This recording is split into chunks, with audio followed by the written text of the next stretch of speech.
కడప జిల్లాలో కాజీపేటలో నిన్న ఒక దారుణమైన సంఘటన జరిగింది. ఆ సంఘటన రామకీర్తన అనే ఒక అమ్మాయిని వెంకటేష్ అనే ఒక వ్యక్తి ప్రేమించలేదు అన్న నేపంతో ఇంటి దగ్గరికి వెళ్ళి గొంతు కోశాడు. ఆ పాప క్షణాల్లో ప్రాణాలు కోల్పోవడం జరిగింది. తల్లిదండ్రుల మనోవేదన, కడుపు కోత ఇలాంటి విధానాలు అమలు చేసుకుంటూ యువత ముందుకు వెళ్తే రేపు భవిష్యత్తు ప్రణాళికలు ఎప్పటికప్పుడు రేపు మీ కుటుంబంలో కూడా ఇలాంటివి జరగచ్చు. సొసైటీ సమాజం అన్నప్పుడు ఎన్నో విధాలుగా బలంగా ఉండాలి. ఎన్నో విధాలుగా ఇలాంటి అరాచకాలను యువత అరికట్టే విధంగా ప్రణాళికలు తీసుకోవాలి. కానీ యువత ఎప్పటికప్పుడు మార్పులు చేర్పులు చేసుకుంటూ జీవించాలి. అలా జీవించకుండా ఇష్టానుసారంగా, అంటే తల్లిదండ్రులు అంటే భయభక్తులు లేవు, బయట భయభక్తులు లేవు, కాలేజీలలో స్కూళ్ళల్లో టీచర్లు చెప్పినా భయభక్తులు లేవు, ఇంకా సొసైటీలో ఎవరికి భయపడతారో ఏ విధంగా ఉంటే. కాబట్టి చట్టం ఖచ్చితంగా ఇలాంటి విషయాలలో కఠినమైన చర్యలు తీసుకోవాల్సిందే. ఈ కఠినమైన చర్యలు తీసుకోలేకపోతే ప్రతి ఒక్క వ్యక్తి ఉన్మాదిగా తయారవుతాడు. వాడు ఏం చేస్తున్నాడో, ఏం మాట్లాడుతున్నాడో, ఏ విధానాలతో ఉన్నాడో కూడా పూర్తిగా అర్థం కాకుండా విధానాలు అయిపోయినాయి. చంపితే నేను రేపు హీరో అవుతారనుకుంటాడో, మరి రేపు విలన్ అవుతారనుకుంటాడో.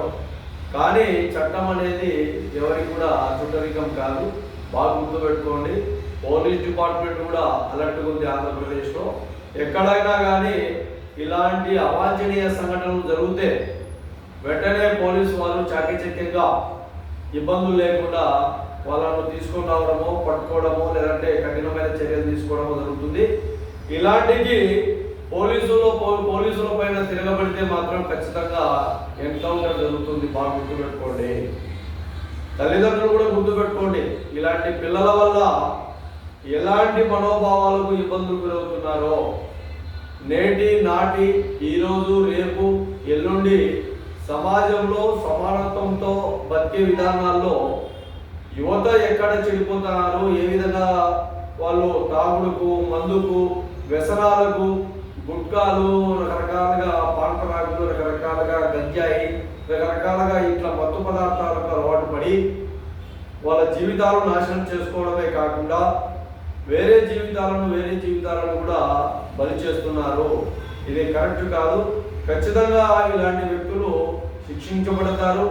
లేదంటే ఏదో ఒక టైంలో ఏదో ఒక విధానాల్లో పోలీస్ కాల్పుల్లో మరణిస్తారు. పోలీసులు ఎవడైతే నేరం చేస్తాడో వాడు పట్టుకోవడానికి వెళ్తారు. పలానా చోట ఉన్నాడు అని సమాచారం తెలుసుకుంటే వాళ్ళపైన, పోలీసుల పైన ఎప్పుడైతే తిరగబడతాడో ఖచ్చితంగా వాళ్ళ ఆత్మరక్షణ కోసం కాల్పులు జరపాల్సిందే. కాబట్టి ఖచ్చితంగా ఇలాంటి విధి విధానాల్లో భాగంగా పొరపాట్లు చేయడం కరెక్ట్ కాదని మహాజన రాష్ట్ర సమితి ఆంధ్రప్రదేశ్ ద్వారా ఈ విషయాన్ని తల్లిదండ్రులకు, యువత మంచి మార్గంలో నడిచే విధంగా, చదువు సంధ్యలో మంచి విధానంలో ఉండే విధంగా, ఒకవేళ మీరు ఎక్కడైనా మేము వాళ్ళని ఇష్టపడ్డాం, వీళ్ళని ఇష్టపడ్డాం, వాళ్ళతో మాకు పెళ్లి జరగాల, వీళ్ళతో మాకు పెళ్లి జరగాలంటే తల్లిదండ్రులతో మాట్లాడండి, తల్లిదండ్రులను ఒప్పించండి. అది కూడా మీరు మేజర్లు అయితే. మైనర్లు అయితే 18 సంవత్సరాలు పూర్తి నిండకుండా మీ ఇష్టానుసారంగా ఉంటే అది కరెక్ట్ కాదు. అదేవిధంగా కడప జిల్లా ఎస్పీ గారికి ఈ విషయం తెలియజేస్తున్నాం. అదేవిధంగా కలెక్టర్ గారికి కూడా ఈ విషయం తెలియజేస్తున్నాం. ఖచ్చితంగా కాజీపేటకు సంబంధించిన బాధితులకు న్యాయం చేసే విధంగా, ఇంకా ప్రాణం అయితే ఏ విధంగా కూడా తీసుకురాలేదు. కాబట్టి రాష్ట్ర ప్రభుత్వం ఈ విషయంలో ఖచ్చితంగా పాపను కోల్పోయిన తల్లిదండ్రులకు న్యాయం చేసే విధంగా వారిని ఎవడైతే నిందితుడు ఉన్నాడో ఖచ్చితంగా చట్ట ప్రకారంగా శిక్షించే విధంగా చర్యలు తీసుకోవాలని మహాజన రాష్ట్ర సమితి ఆంధ్రప్రదేశ్ రాష్ట్ర ప్రభుత్వానికి, అలాగే కడప జిల్లా ఎస్పీ గారికి, అలాగే కడప జిల్లా కలెక్టర్ గారికి ఈ విషయాన్ని తెలియజేస్తాం.